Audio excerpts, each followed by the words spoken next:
noches, nosotras somos Dos con Todo en este ya jueves bendito 8 de mayo, año 2025, un día que será recordado, por cierto, por el tema de la elección del nuevo Papa León XIV.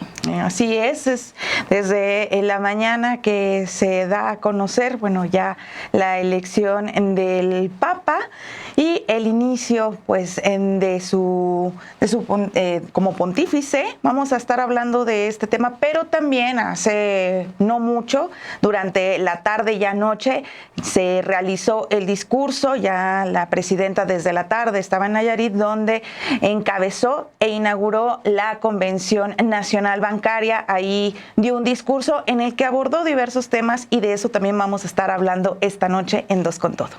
Así es, y en el Con Todo les traemos una entrevista con el director del Laboratorio Electoral. Él nos habla sobre pues este tema de la selección de candidatos y cómo pues los comités de evaluación permitieron que se colaran precisamente candidatos señalados de diversos delitos. Hoy el INE pues da una pauta de lo que va a realizar una vez se lleve a cabo la elección judicial sobre estos candidatos en particular. Entonces, quédese, va a estar bueno como siempre, ya es jueves, una breve pausa y arrancamos.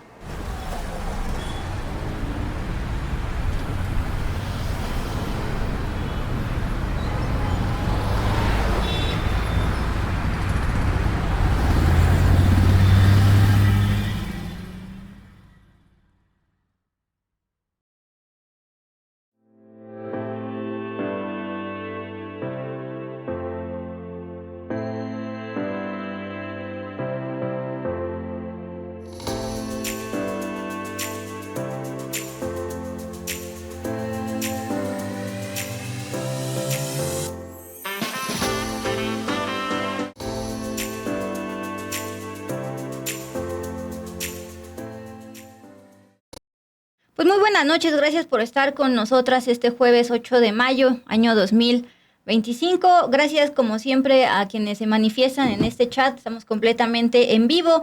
Doctor Master of Puppets, saludando. También Canizales, ya no lo había visto por acá. Saludos a Canizales y nos manda saludos cordiales Romina y Dulce Olvera. También ya cayó el apoyo diario que agradecemos como siempre de Gerardo Meléndez. Dice, hola, buenas noches Dulce y Romina en este bendito jueves. Muchos saludos desde New Jersey de parte de María Romero y mía. Muchas gracias. Suelo decir benditos viernes, pero este jueves ya me sabe a bendito. Luz Clara, excelente noche tengan. Romina y Dulce, Rodolfo Salas, como siempre por acá. Y demás personas. Dice Luz Clara que pensé estaba Monse. Recuerden que ella está de vacaciones esta semana. Romina nos está acompañando, haciéndonos el favor de su compañía. Bueno, pues sin más, vámonos con las notas del día de hoy en Al Hilo. Ya les decía Romina Gándara que hoy la presidenta Claudia Sheinbaum hace un par de minutos inauguró la convención bancaria de este año, la 88, que se celebra en esta ocasión el día de hoy, jueves 8 de mayo, y mañana, viernes 9 de mayo, allá en Nayarit. Ahí, pues, presentó una serie de indicadores con sus acostumbrados exposiciones. Y ahí, pues, quiso mostrar la solidez de la economía mexicana. Recuerden que habló frente, pues, a los representantes del sector de la banca y dijo que nos debemos como mexicanos sentir satisfechos por esta solidez de la economía mexicana, a pesar de toda la incertidumbre que rodea al mundo por el tema de Donald Trump y también las guerras que se llevan a cabo en el Medio Oriente. Bueno, en una primera instancia, el arranque de su exposición, antes de empezar a proyectar todos estos indicadores económicos, ella dijo lo siguiente: todas y todos debemos sentirnos muy satisfechos por la solidez económica de nuestro país y al mismo tiempo sentirnos optimistas porque frente a la situación internacional que hemos vivido en los últimos meses, la economía mexicana, el sector financiero ha reaccionado de una manera, ella dice, extraordinaria. Gracias a todos y todos los mexicanos debemos sentirnos agradecidos, satisfechos por la situación que vive México en estos momentos. Momentos antes de que la presidenta Claudia Sheinbaum diera la inauguración y este mensaje, también había estado participando, entre otras personas, la asesora económica de la presidenta, Altagracia Gómez. Ella, hablando con medios, pues habló de cómo el tema de la inseguridad todavía está presente a todos los niveles del país y pese a eso hay inversión. Ella, la presidenta, también mencionó el factor de la inseguridad aunque ella destacó que abril ha sido el mes de abril con menos homicidios desde el año 2016. Ella solo se enfoca en los homicidios. La empresaria Altagracia habló de lo que preocupan a los empresarios, me refiero al robo en carreteras y a la extorsión a productores de limón y de aguacate. Más adelante Romina hablará al respecto. En fin, ya después de exponer todos estos índices en su exposición, en sus láminas, dio un mensaje final donde declaró cómo es la relación con los Estados Unidos y con el gabinete del presidente Donald Trump. Vamos a escuchar pues este mensaje de despedida en su participación durante la inauguración de la 88 Convención Nacional Bancaria. Pues esto es lo que queríamos presentarles. Yo soy optimista. Hemos logrado una buena relación con el gobierno de los Estados Unidos, no solamente una relación de respeto, sino también una muy buena relación entre los secretarios de Estado. El secretario de Hacienda tiene una relación permanente con el secretario del Tesoro de los Estados Unidos, el secretario de Economía, Marcelo Ebrard, tiene una relación en donde prácticamente cada semana o cada 15 días se ven los distintos temas con el secretario de Comercio de los Estados Unidos, y eso ha permitido que México tenga, dentro de las circunstancias nuevas que vive el mundo, pues una situación en donde somos optimistas y creemos que tenemos todo por delante. La prosperidad compartida para nosotros no solamente es una línea, una palabra, sino es una convicción. En la medida en que haya una prosperidad compartida, entonces podemos hablar del bienestar del pueblo de México. Muchas gracias. Y así es, la presidenta también abordó el tema de seguridad en este discurso. Previamente, la empresaria Altagracia Gómez, asesora económica de la presidenta, pues hablaba del tema de seguridad, mientras que la presidenta Claudia Sheinbaum, como mencionaba Dulce, se enfoca en el tema de homicidios dolosos, donde hace una comparación desde septiembre del año pasado a abril del presente año, donde afirma que hay una reducción del 25% en los homicidios dolosos, incluso una reducción de más del 30% en estados que, y a decir de palabras de la presidenta, en estados que parecían imposibles, como Guanajuato. Por otro lado, su asesora en temas económicos aborda y amplía el gabinete en tema de seguridad, destacando que es obviamente pues uno de los temas y retos que pues tiene que enfrentar la actual administración. Y es que Altagracia Gómez afirmó que México sigue siendo atractivo, si bien sigue siendo atractivo para los inversionistas, pues esto es a pesar de que todavía se registran altos niveles de inseguridad en diferentes regiones. Ella declaró ante medios de comunicación durante esta Convención Nacional Bancaria lo siguiente: México sigue siendo un buen país para invertir y tomamos en cuenta que el 82% de las inversiones de empresarios y empresarias mexicanas que ven en México una buena oportunidad. Es lo que dijo en el marco de la Convención Bancaria 2025 que se está realizando en Nayarit el 8 y también se va a realizar mañana 9 de mayo.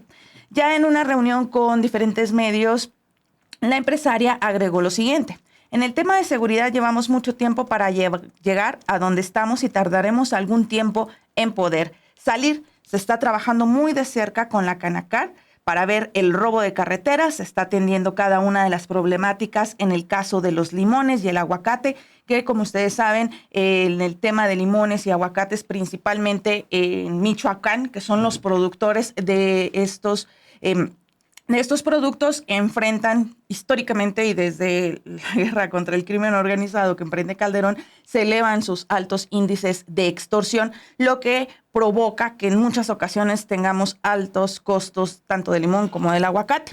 Con respecto al financiamiento bancario a las pequeñas y medianas empresas, que representan la mayoría, la empresaria enfatizó que enfrentan grandes retos para acceder a financiamiento, un tema en el que la banca y el gobierno no han hecho lo suficiente, dijo Altagracia Gómez, y un tema que incluso también la presidenta Claudia Sheinbaum lo recalca en su discurso y hace una comparativa. Menciona, por ejemplo, que países como Francia, Estados Unidos, incluso Colombia, Perú, tienen mayor acceso a los créditos y que uno de los objetivos también de la actual administración es un mayor acceso a créditos para dar un mejor bienestar a los ciudadanos.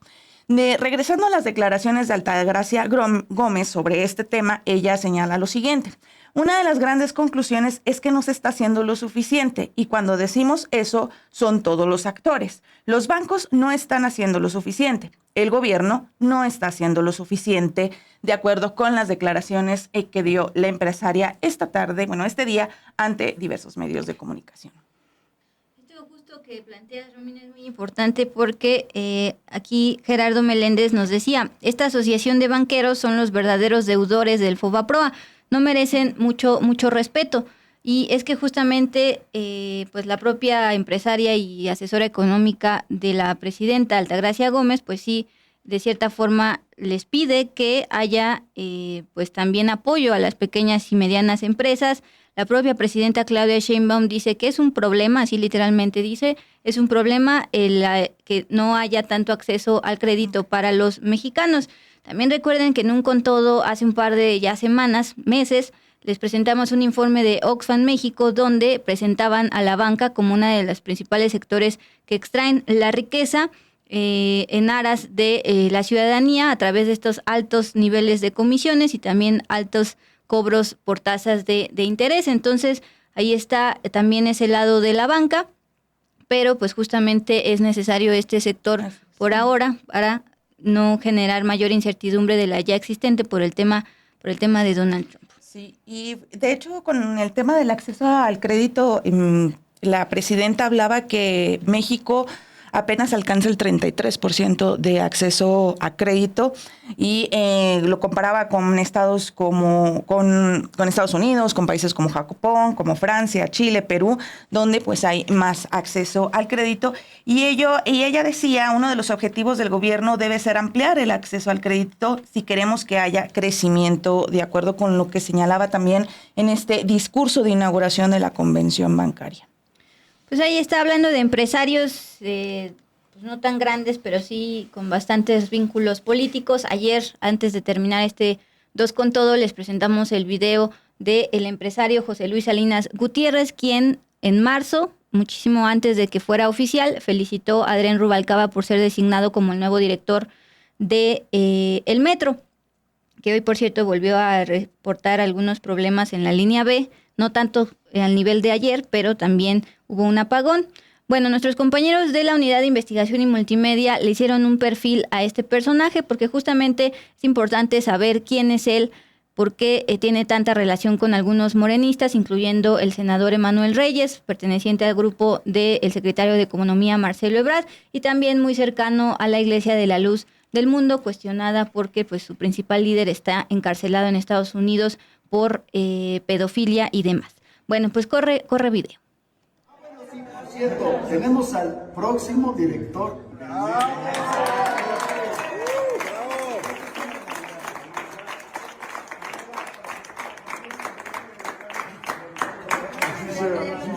Pero ¿sabes qué? Yo les voy a decir una cosa, ser director del metro, digo, para los de Tlaxcala no están aquí, es mejor que ser gobernador de Tlaxcala. Que así sea. Que así sea.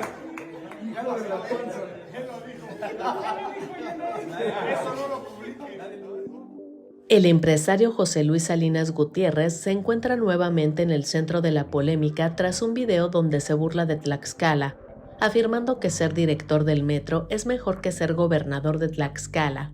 De esa manera pretendió celebrar el empresario el nombramiento de Adrián Rubalcaba Suárez.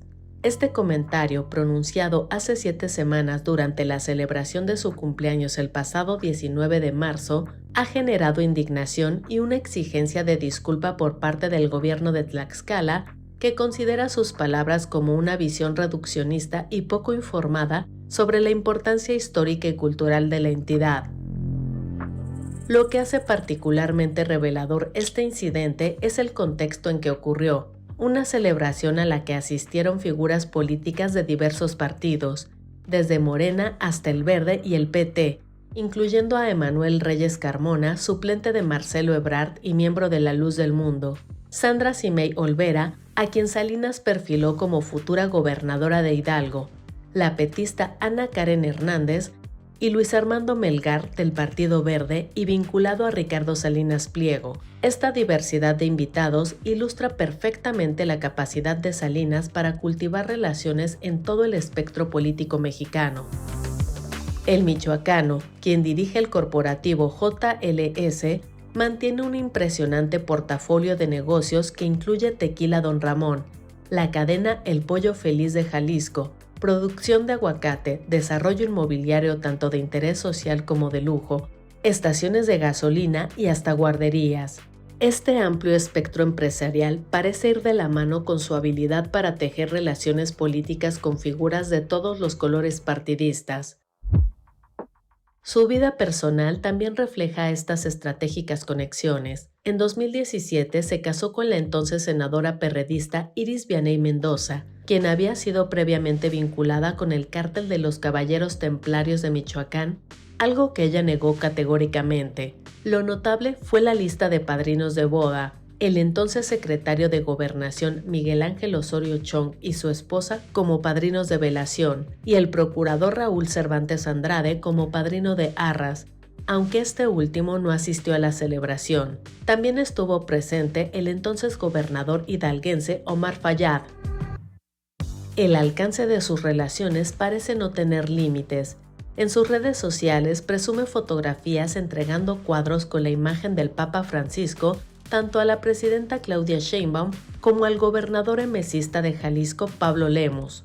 Sus conexiones abarcan también al ejército, con imágenes junto al general de división Francisco Leana y al general Eduardo Danielevic, así como a la jerarquía católica, incluyendo al arzobispo primado de México Carlos Aguilar Retes y al monseñor Efraín Hernández Díaz, rector de la Basílica de Guadalupe. Su Tequila Don Ramón parece ser la llave que abre muchas puertas. Salinas documenta en sus redes sociales cómo regala botellas a figuras tan diversas como el embajador de México en Estados Unidos, Esteban Moctezuma, al embajador estadounidense en México, Ronald Johnson, a los dirigentes de Morena, Luisa María Alcalde y Andrés Manuel López Beltrán, el empresario Francisco Cervantes del Consejo Coordinador Empresarial, al ex jefe de gobierno Miguel Ángel Mancera, e incluso a la exprocuradora Marisela Morales, un regalo estratégico que parece cultivar amistades en todos los ámbitos del poder. La galería de fotografías que Salinas exhibe en su Instagram complementa perfectamente su imagen de amigo de todos.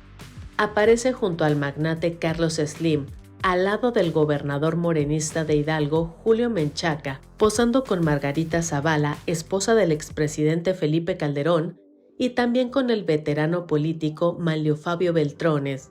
Este amplio espectro de relaciones personifica lo que podría llamarse un verdadero camaleón político, capaz de adaptarse y prosperar en cualquier entorno de poder, independientemente de ideologías o filiaciones partidistas.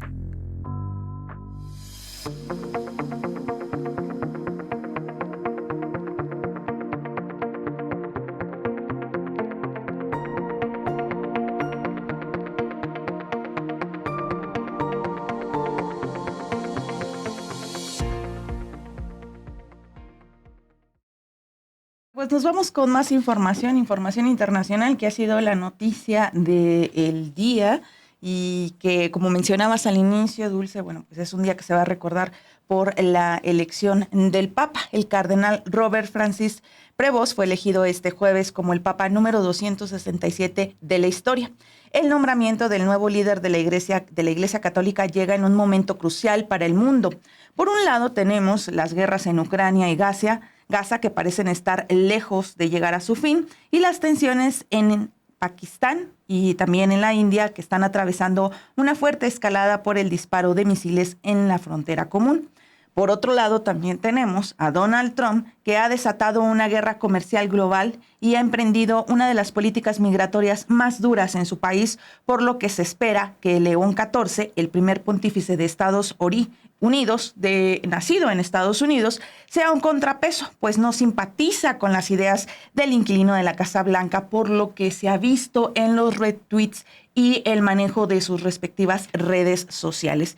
Se trata de un papa que, si bien nace en Chicago, la mayor parte de su vida eclesiástica ha sido en Perú, desde donde inicia como misionero y ha tenido diversos cargos eclesiásticos por casi 40 años en Perú. Incluso también, antes de irnos hacia su postura que ha tomado en los últimos años, porque yo en la mañana veía que alguien preguntaba acerca de lo que significa que haya elegido el nombre de León. Recordar, él también es un mensaje importante, porque su antecesor León en 13 fue el que dio inicio a las encíclicas sociales. El León XIII, el antecesor por nombre, no el antecesor como sacerdote, sino quien llevaba ese nombre, fue el que dio inicio a estas encíclicas sociales. ¿Qué son las encíclicas? Son documentos pontificios que abordan o empezaron a abordar cuestiones sociales, éticas y económicas desde la perspectiva católica. Entre estas encíclicas está la llamada Rerum Novarum, que pues se considera ha sido un parteaguas, un punto de inflexión en la historia de la doctrina social de la Iglesia, ya que aborda condiciones de los trabajadores y la justicia social. Y pues en sus primeras palabras, algo que menciona el ahora Papa XIV es precisamente, aparte de dar seguimiento y continuidad a lo que hacía el Papa Francisco, pues también busca la doctrina del Papa León XIII. De hecho, en temas migratorios, como les mencionábamos, ha sido una postura anti-Trump. Robert Petroff hizo eco en las últimas fechas acerca de algunos posts y textos que se publican en X, donde critican las políticas migratorias del gobierno de Trump, esto con alusiones directas al vicepresidente de Estados Unidos, J.D. Vance. En concreto, el pasado 13 de febrero, el aún todavía cardenal, cuando todavía era cardenal estadounidense, publicaba en su cuenta un artículo, o republicaba un artículo de American Magazine que encabezaba con las palabras: la carta del Papa Francisco, el Ordo Amoris de J.D. Vance y lo que el Evangelio nos pide a todos sobre la migración. Poco antes, el 3 de febrero, también compartió un artículo de opinión que publicó Kat Armas en el National Catholic Reporter, el cual se titula J.D. Vance se equivoca. Jesús no nos pide que clasifiquemos nuestro amor por los demás. En el escrito, la autora se lanza contra la declaración que hizo Vance el 29 de enero durante una entrevista para Fox News, en la cual señala que existe un concepto cristiano: amar a la familia, amar al prójimo, amar a la comunidad, amar a los conciudadanos y después priorizar al resto del mundo. Así es, Romina, como podemos escuchar a partir de este perfil que realizaron en Sin embargo MX, tiene también la misma postura promigrante que el Papa Francisco y justamente empezó a circular sus últimos posts en X, antes Twitter. Leías uno de ellos, el último que se alcanza a ver, subrayar que todavía era cardenal allá en sus misiones de Perú. Recogió una opinión de Rocco Palmo que cuestionaba la defensa de Donald Trump ante el presidente salvadoreño Nayib Bukele de la deportación a prisiones de El Salvador, incluso de ciudadanos con nacionalidad estadounidense, si son criminales. Ojo, porque a pesar de esta crítica pública por parte de entonces un obispo, Trump y J.D. Vance sí felicitaron al nuevo papa. El comentario de Trump es el siguiente: es un honor que sea el primer papa estadounidense. También será un momento muy significativo, ha destacado en un mensaje en su cuenta de Truth Social, la que él mismo fundó, en contraste con los tweets últimos o retweets últimos del ahora Papa León XIV, en clara alusión en contra de la política anti-inmigrante de Donald Trump y también de J.D. Vance, que por cierto, dato curioso, J.D. Vance fue el último político que pudo reunirse con el Papa Francisco I. Bueno, ese por el lado de la postura promigrante y anti-Trump, por ende, del nuevo Papa. Sin embargo, también tiene otro contraste, Romina. También nos prepararon un video al respecto en la unidad de investigación y multimedia de Sin embargo al aire, respecto a cómo el pasado 27 de marzo, igual antes siquiera de que muriera el Papa, La red de sobrevivientes de abusos por sacerdotes, el grupo de apoyo que es el más grande, el más antiguo y el más activo para víctimas de autoridades religiosas e institucionales de pederastas, envió una carta al entonces Papa Francisco, un mes antes de su muerte. Ahí informó sobre 6 denuncias contra 6 cardenales por encubrir y gestionar mal casos de abuso sexual a menores de edad. Entre estos 6 cardenales estaba Robert Francis Prevost, hoy Papa León XIV. Vamos a ver el video que nos preparan. El cardenal estadounidense Robert Prevost, de 69 años, ha sido elegido como el Papa número 267 de la historia, adoptando el nombre de León XIV. Hasta su elección, se desempeñaba como prefecto del Dicasterio para los Obispos, cargo responsable de supervisar las investigaciones contra obispos según la ley de Vos Estis Lux Mundi, que establece los protocolos para abordar abusos sexuales en la Iglesia Católica. Su nombramiento ocurre en medio de serias acusaciones presentadas por la red de sobrevivientes de abusos por sacerdotes. En marzo pasado, esta organización envió una carta al difunto Papa Francisco denunciando a 6 cardenales por encubrimiento de casos de abusos, entre ellos Prevost.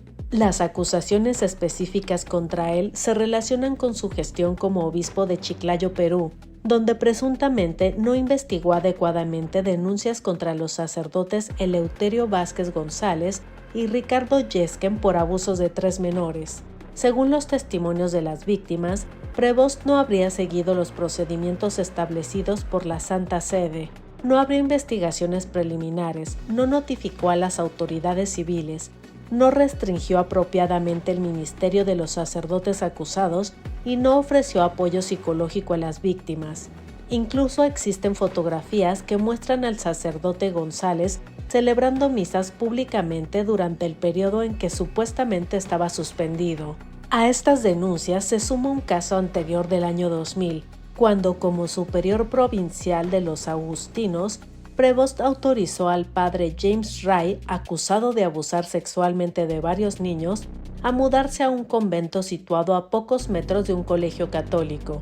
Ray ya tenía restricciones desde 1991 por haber admitido comportamientos inapropiados con un menor, pero aún así fue trasladado cerca de la escuela primaria Santo Tomás Apóstol, sin informar a la administración del colegio sobre su historial. La diócesis de Chiclayo ha negado estas acusaciones, afirmando que los sacerdotes fueron debidamente suspendidos y que se enviaron informes al Dicasterio para la Doctrina de la Fe. Sin embargo, las víctimas aseguran que sus testimonios fueron tergiversados en estos informes, impidiendo una evaluación precisa de los casos. El caso peruano se cerró en agosto de 2023 debido a que el plazo de prescripción había expirado, mientras que Ray fue finalmente incluido a la lista de clérigos acusados de la Arquidiócesis de Chicago en 2006 y reducido al estado laical en 2012.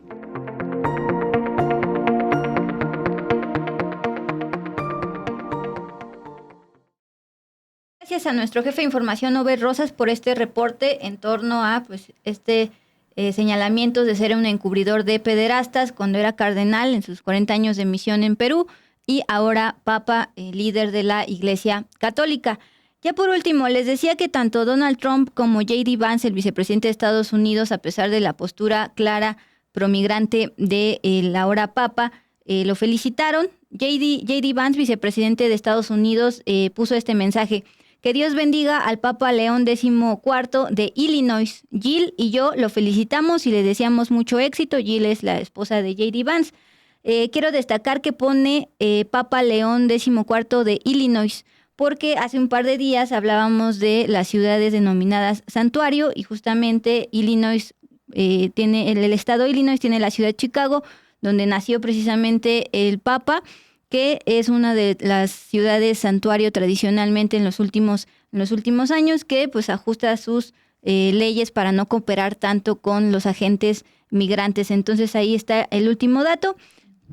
Es que aparte bueno, no solamente ellos ustedes acaban de ver, al menos en redes sociales, no tienen una postura a favor de Trump, pero como vimos en varias redes sociales, muchos estuvieron tratando de utilizar el tema del Papa para brillar, incluso hasta el gobernador de Nuevo León. No sé si viste sí, el tuit. güey, no vale la pena. Es que no, es que es impresionante. A mí me impresiona la calidad o sea, cómo tienen, cómo se atreven a hacer ese tipo de cosas, pero bueno, pues ahí tienen esos datos. Porque pueden. Pero bueno, antes de irnos con todo, que es cambiar, bueno, ahí está. Aparte de eso, sí vi que iba a pedirle Nuevo que fuera León. una presa llamada León para que hubiera agua siempre. Pero bueno, insisto, ya es colgarse. Vamos a pasar de página informativa. Romina, les decíamos que el con todo va en torno a la elección judicial y estos candidatos bastante cuestionados que se lograron colar a la boleta. Justamente el día de hoy el fiscal Alejandro Gertz estuvo en la conferencia matutina de Palacio Nacional y ahí denunció que este Poder Judicial actual ha impedido que la Fiscalía General proceda contra los jueces con presuntas conductas ilegales.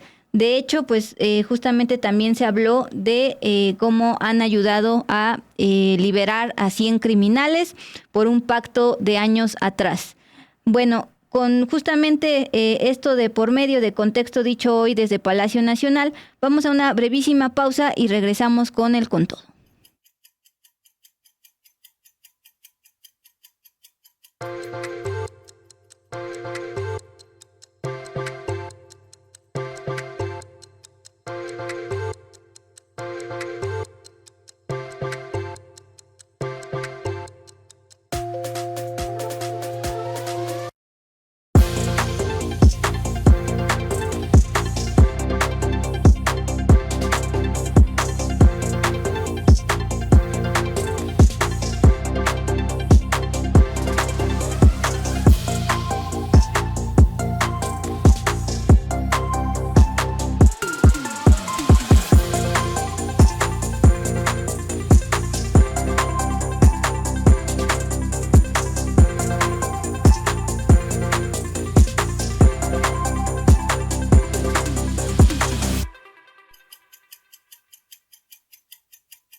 Bien, gracias por continuar con nosotras. Vamos con todo. El día de hoy les traemos una entrevista con Arturo Espinosa. Él es director del Laboratorio Electoral, una organización civil que precisamente se ha dedicado a evaluar y revisar cómo va el proceso rumbo a la elección judicial ya en menos de 24 días. Hablemos cómo se lograron colar estos candidatos cuestionados en las boletas para esta inédita elección. Vamos con todo.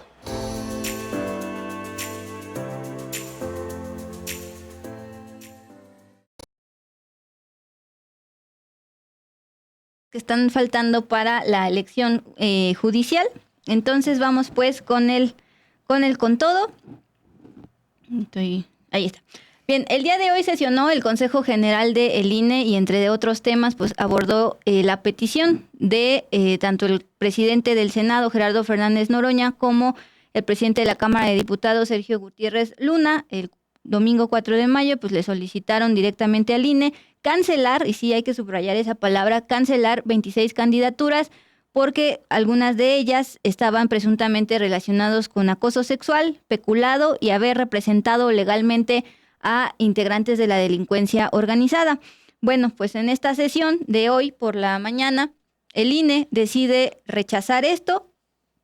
Por mayoría rechazó esta solicitud de cancelar las candidaturas, pero, ojo, y aquí viene lo importante, lo que sí aprobó fue revisar si se cumplieron los requisitos de elegibilidad hasta después de la elección judicial, justamente antes de declarar como tal validez de la elección y el otorgamiento de constancia de mayoría. Recuerden que cuando ya fueron las elecciones, al siguiente día, los siguientes días es el árbitro electoral el que se encarga de dar validez a esa elección.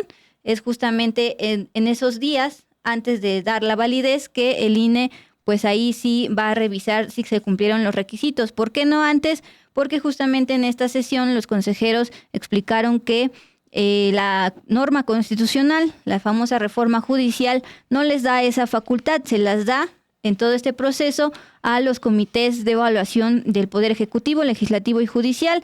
Ese proceso ya pasó, ya calificaron la idoneidad de los candidatos y al INE no le corresponde. La consejera presidenta del INE, Guadalupe Tadei, después de escuchar los argumentos de algunos de los consejeros, dio precisamente un mensaje para argumentar por qué el INE no está decidiendo cancelar las candidaturas solicitadas por el Senado, porque también hay que recordar, el Senado, por norma constitucional, está impedido de pronunciarse sobre la idoneidad de los candidatos, algo que justamente hizo el presidente del Senado, Gerardo Fernández Noroña, al pedir que se cancelaran 26 candidaturas por sus relaciones con algunos delitos. Escuchémosle el argumento de la presidenta del INE, Guadalupe Tadei. Esta es una elección inédita, pero los principios no cambian y eso nos exige máxima responsabilidad institucional. Por eso, atentos a la apariencia del buen derecho, el Instituto toma hoy una decisión que otorga certeza sin anticipar juicios definitivos y que permita avanzar en el proceso con orden y legalidad.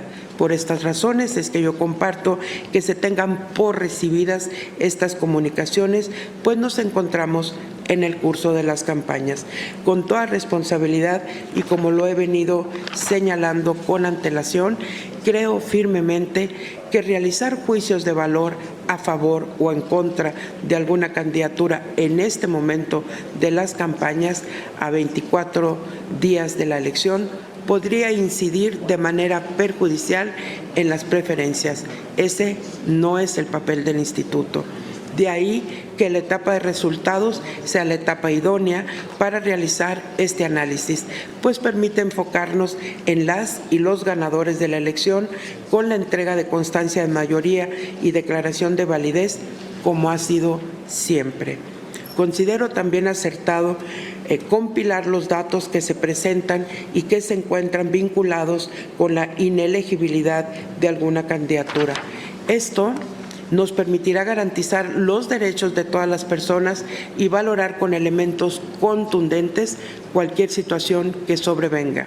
Este acuerdo no prejuzga, pero sí garantiza que quien participe y gane en este proceso electoral extraordinario lo haga cumpliendo con la Constitución y con los principios rectores de la función electoral. Miren, como un poco de contexto, hay que recordar que apenas el pasado domingo 4 de mayo los presidentes del Senado, Gerardo Fernández Noroña, y el presidente de la Cámara de Diputados, Sergio Gutiérrez Luna, presentaron la solicitud ante el Instituto Nacional Electoral para anular el registro de 26 candidaturas de la elección judicial. En un comunicado que se dio a conocer ese mismo domingo por la tarde, expusieron que 18 de esas candidaturas podrían incumplir con el requisito de buena reputación y 8 candidaturas más podrían no cumplir con el requisito del promedio general de calificación. Sobre esto, Arturo Espinosa, director del Laboratorio Electoral, observó que esto es una muestra evidente del trabajo deficiente y desasiado que realizaron los comités de evaluación, dado el trabajo a contrarreloj de sus procesos de selección, que era un trabajo a contrarreloj, pero eran procesos ya establecidos dentro de los plazos y dentro de la misma reforma. Arturo Espinosa también observó que ante las fallas nadie asume su responsabilidad. Ni el Congreso la está asumiendo, ni el árbitro electoral, por lo que quienes van a pagar estas deficiencias, pues evidentemente va a ser la ciudadanía, al tener que elegir entre varios candidatos, pues a tener ahí nombres de candidatos que no son idóneos, o mejor dicho, candidatos cuestionados. Pero vamos a continuación a ver precisamente lo que señala al respecto Arturo Espinosa. También evidencia que el proceso está mal diseñado, que no hay tiempos suficientes, que no se emitieron las convocatorias con las directrices necesarias y suficientes, y que el hecho de que la mesa directiva de la presidencia de la mesa directiva del Senado conduzca el proceso en una de sus partes es un error. Ese es. Bueno, ahora claro, ya que se dieron cuenta que tuvieron fallas, nadie asume la responsabilidad. Por un lado, el Senado dice, bueno, hubo fallas, ya nos dimos cuenta, que el INE las arregla. Y por el otro lado, el INE dice, a mí no me toca, yo no tengo facultades para eso, yo no puedo hacer eso ahorita. Y bueno, y me parece que al final quien paga este desaseo y esta poca voluntad para asumir las responsabilidades es, desde luego, el proceso electoral en sí mismo y la ciudadanía, en cuanto a que pues hay personas que no cumplen los requisitos ni legales ni de idoneidad para ser candidatos y candidatas. Bueno, ahí estamos escuchando a Arturo Espinosa, que observa desde el laboratorio electoral cómo se están pasando la bolita respecto a esta falla que se vio en cómo algunos candidatos que están señalados de abuso sexual o de ser abogados del narco van a aparecer en la boleta aspirando a un cargo como juzgadores en un proceso de elección donde lo que se busca es limpiar todo el nepotismo y corrupción dentro de todo un poder judicial. Bueno, el presidente del Senado, Gerardo Fernández Noroña, quien por cierto hoy estuvo también en esta convención bancaria allá en Nayarit, adelantó desde el día de ayer que si el INE rechazaba su petición de cancelar las 26 candidaturas, como realmente sucedió esta mañana, acudirán ante el Tribunal Electoral, el cual también ha dicho, recuerden en otras resoluciones, que el proceso de selección de idoneidad ya pasó y como Tribunal Electoral no pueden hacer nada. Esto lo ha dicho el grupo de la magistrada presidenta Mónica Soto y los dos Felipes. En contraste, los otros dos magistrados electorales han dicho que sí es posible como árbitro electoral pues bajar candidaturas de dudosa procedencia, por decirlo de alguna forma. El día de ayer, Fernández Noroña dijo lo siguiente en su calidad de presidente del Senado: si el INE se da por muerto, entonces vamos al Tribunal Electoral. No creo que el Senado de la República tenga la atribución de bajar candidaturas. En su momento, su comité de evaluación tuvo la facultad de seleccionar y revisar la idoneidad. El camino legal era presentar las impugnaciones y es lo que hicimos, es lo que decía Arturo Espinosa, pues se lavan las manos del lado del Senado, le pasan la bolita al INE, el INE se lava las manos y le regresa a el Senado, que es justamente pues integrante del Comité de Evaluación del Poder Legislativo. Aunque reiterar que estos 26 candidatos vienen seleccionados por los 3 comités que se encargaron de seleccionar la idoneidad, el Legislativo, Ejecutivo y Judicial.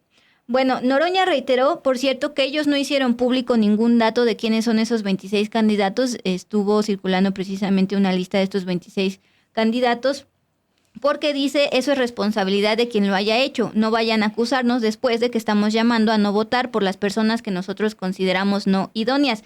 Y aquí literal dice que ellos consideran no idóneas a ciertas personas a pesar de que la reforma judicial pide al Senado no pronunciarse al respecto, precisamente por ser parte de el comité de evaluación.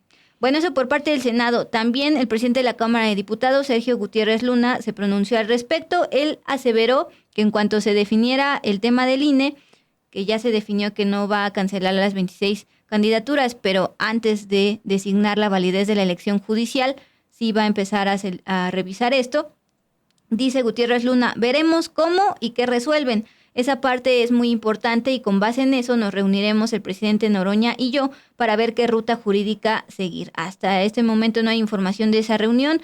Enfatizar que Fernández Noroña, el senador, el presidente del Senado, se fue a Nayarit por el tema de la convención bancaria. Bueno, respecto a esta decisión de los 2 representantes y presidentes del Congreso de acudir al Tribunal Electoral, a pesar de que el Tribunal Electoral ya ha dicho que pues este tema de la idoneidad y la selección ya pasó, Arturo Espinosa del Laboratorio Electoral nos comentó lo siguiente. Me parece realmente que pues, están en su derecho, es la siguiente instancia, a ver si el Tribunal Electoral le quiere entrar. Ellos saben que, digamos, tienen mucha incidencia en el Tribunal Electoral. Hemos visto que el Tribunal Electoral de unos años para acá ha sido una herramienta más para que consigan lo que buscan, y aquí se va a ver si realmente quieren que estas candidaturas no estén, si el tribunal va a intervenir o no. Y bueno, pues esta historia de sube el piano, baja el piano, te mando la bolita para un lado, te mando la bolita para otro lado. Este jueves en sesión, el Consejo General del INE, ahí en esa sesión, el consejero Arturo Castillo dijo que la reforma judicial expone que fueron los 5 integrantes de cada comité de evaluación del Poder Ejecutivo del Legislativo y Judicial, quienes recibieron los expedientes de cada aspirante y quienes debieron realizar la selección de idoneidad con base en la honestidad de los candidatos, la buena fama y la competencia, es decir, la posibilidad y que tenía cada uno de los aspirantes para lograr ser candidatos. Pero vamos precisamente a escuchar lo que dijo el consejero Arturo Castillo en esta sesión del Consejo General de este jueves. Quien debió evaluar la idoneidad y la elegibilidad de las candidaturas a cargos del Poder Judicial de la Federación. El artículo 96 de la Constitución Política de los Estados Unidos Mexicanos establece que los poderes de la Unión postularán el número de candidaturas que corresponda y que para la evaluación y selección de sus postulaciones observarán lo siguiente. Entre otras cuestiones, cada poder integrará un comité de evaluación conformado por 5 personas reconocidas en la actividad jurídica que recibirá los expedientes de las personas aspirantes, evaluará el cumplimiento de los requisitos constitucionales y legales e identificará a las personas mejor evaluadas que cuenten con los conocimientos técnicos necesarios para el desempeño de su encargo y se hayan distinguido por su honestidad, buena fama pública, competencia y antecedentes académicos y profesionales en el ejercicio de la actividad jurídica. Es decir, según la Constitución, esta es una función de los comités de evaluación conformados por cada uno de los 3 poderes de la Unión. En el mismo sentido, el artículo 500 de la Ley General de Instituciones y Procedimientos Electorales señala que los comités a los que he hecho referencia publicarán las convocatorias para participar en el proceso de evaluación y selección de postulaciones, que contendrán, entre otros aspectos, lo siguiente: la metodología de evaluación de idoneidad de las personas aspirantes. Una vez concluido el plazo para inscribirse en la convocatoria, señala la propia ley, los comités integrarán la lista de las personas aspirantes que hayan concurrido a la convocatoria y reúnan los requisitos constitucionales de elegibilidad. De nuevo, la ley reitera lo que ya había dicho la Constitución. Son los comités quienes debieron haber evaluado la idoneidad y la elegibilidad de las candidaturas.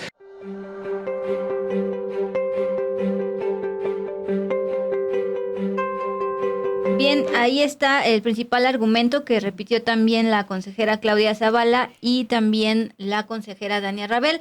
Es decir, que el INE en la norma constitucional, en la reforma que se aprobó en medio de tantos procesos legislativos, recuerden que en la Cámara de Diputados pues sí pasó más fácil, aunque se tuvieron que ir a una sede alterna donde hacía mucho calor, en un deportivo, en Michuca.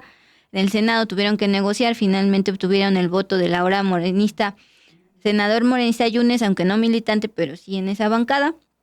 Bueno, esa norma judicial que se aprobó con tantas negociaciones políticas dice que el INE no es el facultado para calificar la idoneidad de los candidatos, sino son los comités de evaluación de los 3 poderes, y entonces por eso están diciendo que ellos de momento no lo harán, porque es una forma de garantizar la neutralidad, porque si ellos se pronuncian en torno a la idoneidad como árbitro electoral, ya van a romper este principio de neutralidad y también pues garantizar la equidad entre las candidaturas. Pero quiero enfatizar, perdón Romina, quiero enfatizar que lo que sí aprobaron es que después de la elección judicial del 1 de junio, a 24 días estamos, se van a tener este proceso de ahora sí revisar si cumplieron los requisitos los candidatos, porque antes de precisamente el INE como autoridad electoral dar validez a estas elecciones, y eso sí corresponde al INE. Sí, sería, no sé si aquí podríamos hacer el ejercicio de decir, es como un producto de venta. Tú eres, no sé, los comités de evaluación quienes están me vas a entregar las pulseras que voy a vender, y el INE es yo los voy a vender. Es como si tú, que me entregaste pulseras mal hechas, me estuvieras reclamando porque vendo esas pulseras. Uh-huh. Sí, yo lo ejemplificaba fuera del aire con unos textos en lenguaje del gremio periodístico, pero también las pulseras. Ana G. desde Guadalajara, sí, recuerdo, está por allá en Jalisco. Dice, el proceso de elección, como todo proyecto nuevo, está sujeto a perfeccionarse. Con base en esto, las próximas elecciones serán más adecuadas. Pues recuerden que justamente está dividida esta elección judicial entre este año y el 2027 para terminar de elegir todos los cargos de los cientos y cientos de cargos para juzgadores, tanto en la Suprema Corte, magistraturas, jueces y demás. Pero bueno, también estamos hablando de jueces que van a ver los amparos, o sea, que son amparos que van a llegar de una instancia de los jueces locales, quienes van a ver, quienes pueden darle un amparo o no a integrantes o a presuntos delincuentes o a personas inocentes que están siendo procesadas de manera injusta. Es decir, no es cualquier cargo, son cargos muy delicados y que precisamente el sentido de la reforma judicial era llevar a mejores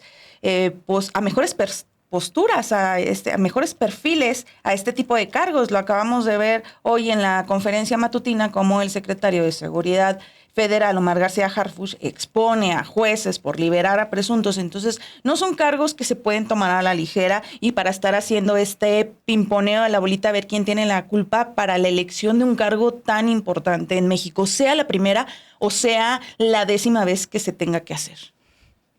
Pues ahí está, gracias por sus comentarios, y siendo las 9:30 tiempo del Centro de México, nos vamos a la sección de Al Cierre, por lo ocurrido esta tarde en la alcaldía Gustavo Amadero, ubicada al norte de la Ciudad de México. El día de hoy se presentaron pues fuertes vientos en esa zona, también un momento una lluvia bastante fuerte, y esto provocó que se cayera una estructura metálica. Esta es la información. Protección Civil informó que la tarde de este jueves, alrededor de las 5:50 de la tarde, se registró el colapso de una estructura metálica que formaba parte del montaje de un escenario colocado en la explanada de la alcaldía Gustavo Amadero, al norte de la Ciudad de México. Esto para un concierto de algunas cantantes, entre ellas Alicia Villarreal, en el marco del Día de las Madres. Las autoridades atribuyeron el colapso a las fuertes rachas de viento registradas en la zona. Hasta el momento se reportaron 7 heridos, quienes son trabajadores de la empresa que montó el escenario. De acuerdo con el alcalde de la Gustavo Amadero, Giancarlo Lozano, no hay fallecidos. En el comunicado, Protección Civil destacó lo siguiente. Se tiene registro de 7 personas que resultaron afectadas, mismas que fueron atendidas inmediatamente en el lugar. 2 de las personas fueron trasladadas al hospital para continuar recibiendo la atención médica correspondiente. Aunque sí recalcó lo siguiente, porque es por el lado de la responsabilidad de Protección Civil. Informó en su boletín meteorológico de las 2 horas antes de que esto ocurriera, la posibilidad precisamente de lluvias y rachas de viento que podrían alcanzar hasta los 50 kilómetros por hora, que finalmente esto fue lo que provocó que se cayera esta estructura metálica. Precisamente ya después el alcalde de la Gustavo Amadero, Giancarlo Lozano, salió del edificio de la alcaldía y dio declaraciones a los medios. Ahí dijo que no hubo fallecidos y que el responsable de instalar el escenario fue a declarar ya ante la Fiscalía de la Ciudad de México. Dijo lo siguiente a los medios: tenemos 6 lesionados que fueron atendidos en este lugar, que no ameritaron ningún traslado, muchos de ellos solamente conmocionados por lo que había sucedido. Son trabajadores de la misma empresa. 2 de ellos fueron trasladados al hospital, heridas que no ponen en riesgo su vida, es decir, también los hospitalizados no está en riesgo la vida. Todos son trabajadores de la empresa, todavía no iniciaba el evento, estaba convocado hasta las 6 de la tarde. Estábamos en la última revisión y tiene 3 revisiones de Protección Civil, es decir, de acuerdo con la autoridad, sí hubo personal de Protección Civil revisando si esto podía generar algún tema de inseguridad para los asistentes. Ojo, porque a las 6 de la tarde, es decir, 2 horas después del incidente, es cuando iba a ser el concierto, entre ellos de Alicia Villarreal, pero minutos antes de que colapsara esta estructura metálica, Alicia Villarreal ya estaba probando el sonido. Ella misma publicó un video en sus redes sociales lamentando lo ocurrido, comunicando que su equipo estaba bien y que pues lamentaba no haber podido realizar este concierto que era dedicado para el Día de las Madres. Pues otro tema de la caída de este tipo de estructuras. Menciona, yo estaba escuchando que con las fuertes ráfagas se empezaban a mover las pantallas que habían instalado y después viene el derrumbe de la estructura. pasó en el caso hace casi un año, recuerdo, pero fue más o menos al 20 y tantos de mayo del año pasado cuando ocurre lo de Movimiento Ciudadano, que se cae por los fuertes aires la estructura, lo que acaba de pasar también en el concierto donde fallecen 2 colegas fotoperiodistas. Y esto sí tiene que poner un ojo en lo que están, en la revisión que deben de hacer las autoridades de protección civil y en las empresas que se encargan de este tipo de eventos y de espectáculos. Tiene que haber seguimiento respecto a la empresa que montó este escenario que finalmente por ráfagas de viento cae, porque precisamente ya estaba declarando ante la Fiscalía de la Ciudad de México de acuerdo con el alcalde.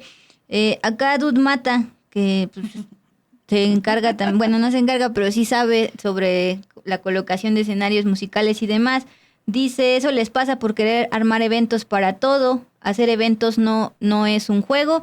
Y pues justamente pues en el efecto mariposa de cerrar y empezar a ordenar ese tema que pudo derivar en una tragedia, si ya hubiera ocurrido durante el evento masivo, pues también cerraron y colapsaron las calles en el servicio de Metrobús, por ejemplo. Entonces, pues ahí está lo ocurrido al norte de la Ciudad de México. Y con esto, pues nos despedimos, Romina. Gracias por habernos acompañado a lo largo de esta noche, de esta transmisión. Desde el inicio, el día de hoy, en nuestros compañeros y compañeras de Sin embargo al aire, pues justamente reportando el tema del Papa. Y pues muchísimas gracias, nos vemos ya mañana, ahí andaba Ilse García en producción, Luis Mata, pues ya les acabo de leer, en operaciones, y también Ana de la Torre en diseño. Gracias, Romina. Muchísimas gracias, Dulce, y pues que tengan muy buen jueves. Noche ya. Noche.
think I can take this anymore. I might just break.